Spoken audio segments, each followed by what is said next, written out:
Dr. Phil is known for his ability to speak the truth and share his unfiltered opinions on very sensitive topics without worrying about backlash and hate. These fringe factions that are trying to push this agenda on America are weaponizing it in such a way that if you dare ask a question, God forbid you disagree, you're going to be targeted and they're going to come after you, hammer and... He doesn't shy away from giving no BS, straightforward opinions, even if it might get him in trouble. I'm out of sync, I guess, because I didn't know you till today, and if you got to wear an...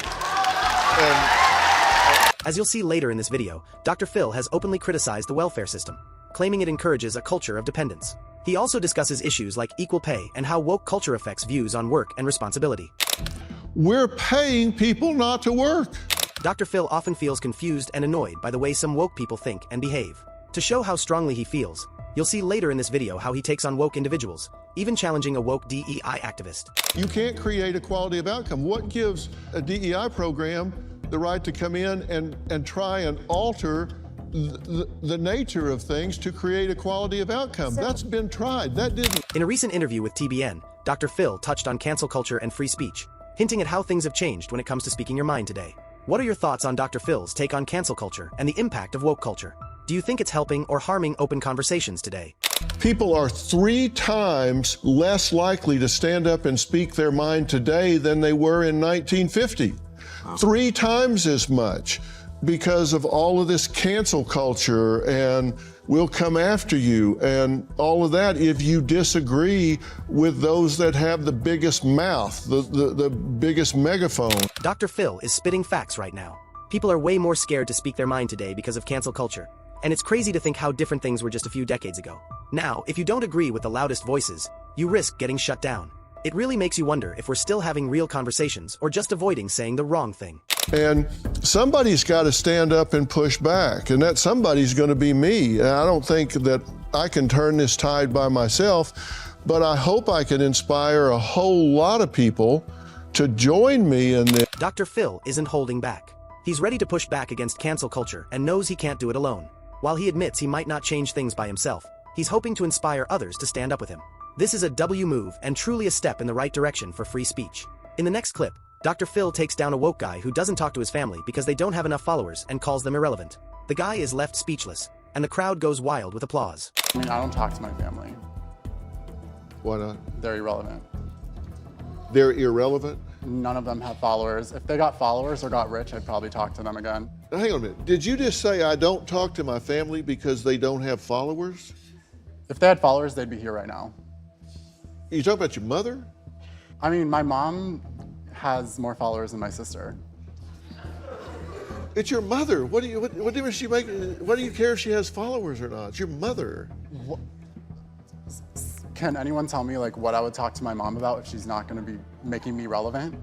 If you ever feel useless, just remember this guy exists. Saying you won't talk to your family because they don't have followers is wild, especially considering they carried you for 9 months and cared for you your whole life. Today's world is truly shocking.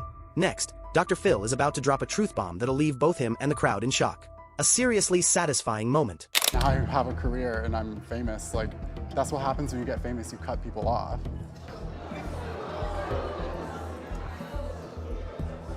Seriously? I mean, everyone's upset with it, maybe because you guys aren't relevant either, so you don't understand.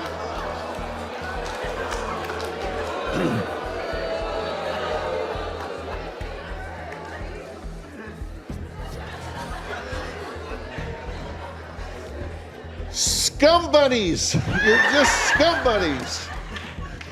Maybe I'm out of sync, I guess, because I didn't know you till today, and if you got to wear an... This shows you how wrong the woke mindset is. People like this guy think they're above society just because they have followers. It's a shallow way to live, dismissing family for not having social media clout. This kind of thinking creates a disconnect from reality, prioritizing likes over real relationships. And what do y'all's families think about you doing these stunts, these pranks? Personally, mine don't love it, but it's not gonna stop me because it's getting me somewhere, obviously. Right. This way of thinking isn't just about personal relationships. It connects to larger issues in our society. Dr. Phil highlights how the welfare system can create a culture of dependence, where some people are better off financially by not working at all. And we look at what's going on, It's shocking. They talk about the fact that the big problem in America is income inequality. And my position is the big problem in this country is income equality, not inequality, and I'll tell you why. The big problem is income equality, not inequality. This challenges the woke belief that only systematic issues matter when it comes to money problems. He believes that we need to think about personal responsibility too. Just redistributing wealth won't fix everything. These people 90+% work, and they earn $66,000 on average, but because they pay actual taxes, they only net 61. So the difference between here and here is only $11,000. We're paying people not to work. Now, is it just me? Or is the system turned on its head? And these guys are not working one job. They're not working 2 jobs. They're not working 3. They're working 4 jobs. And they're making $1,000 more than these people who aren't working at all. You know why? Because you're paying for these people to stay home. Dr. Phil criticizes a system that pays people not to work, showing that those who work hard only earn a little more than those who don't. This goes against the belief that hard work always pays off. It's a reminder that personal effort matters and that sometimes welfare can trap people instead of helping them move forward. Dr. Phil's strong take on the welfare system really gets you thinking about personal responsibility and how we view work. Now, let's watch a clip where he goes head-to-head with a woke DEI activist. I've worked for 13 different companies throughout the course of my career. And what I have seen is that employee engagement increases, employees care about diversity programs, candidates care. I'm coming from a recruiting background. Candidates ask about diversity, equity, and inclusion, and it is important to them. There have been studies on Glassdoor that have shown that a good percentage of people will not accept an offer with a company that doesn't have intentional DE&I programs and initiatives. She's pointing out that DEI programs boost employee engagement and attract job candidates, which makes sense. But the problem is when companies implement these initiatives just to look good without actually caring. That leads to empty efforts that don't make a real impact. Instead of just ticking boxes to seem woke, businesses should focus on creating real, meaningful change. This would be far more effective in the long run and genuinely benefit everyone involved. A few things. If DEI works anywhere, it has to work everywhere. Let me tell you where DEI does not work. The NBA and the NFL. Where are the Asian, Latino, and Hispanic basketball and football players? Where are the black guys in the National Hockey League? Those businesses are performance-based. It really comes down to, Dr. Phil, the issue of justice.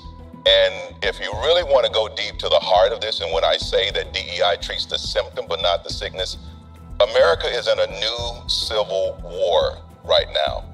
The first civil war was the North versus the South. The new civil war is a war of ideologies concerning justice. This discussion highlights a lack of diversity and suggests that these programs often address only surface-level issues. Simply adopting DEI policies isn't enough for real change. True progress requires tackling deeper systemic problems to achieve genuine equity. This directly challenges woke beliefs by questioning the effectiveness of DEI initiatives. Okay, well, you just said what it looks like. And that's what one of the big criticisms is that it's what it looks like, that there's diversity of bodies, that you've got a certain number of one from a certain race, another race, another race. Has nothing to do with diversity of ideology, has nothing to do with diversity of background. It has to do with quotas. Right. True? No, I have never worked in an organization where we've had quotas. I've employed as many as 1,000 people, most of them union, in the entertainment industry, and I'll damn sure tell you that there is a body count going on. The woman oversimplifies the concept of diversity by focusing only on race and meeting quotas, ignoring the importance of diverse ideologies and backgrounds. Simply having a variety of faces doesn't equate to genuine diversity or progress. Dr. Phil has built a strong reputation in the media with his straightforward and relatable style. He first gained attention on The Oprah Winfrey Show, and then took it to the next level with his own show, talking about everything from politics to family and society issues. What sets him apart is his ability to connect with people. He mixes tough love with genuine empathy. He dives into tough topics and challenges norms, encouraging viewers to think deeply about their own lives. This unique approach has made him a trusted voice, keeping his insights relevant in today's conversations. If you've made it this far, don't forget to like and subscribe, and share your thoughts in the comments. What do you think of woke culture? Is it all BS? If you enjoyed this video, I'm sure you will enjoy this one too.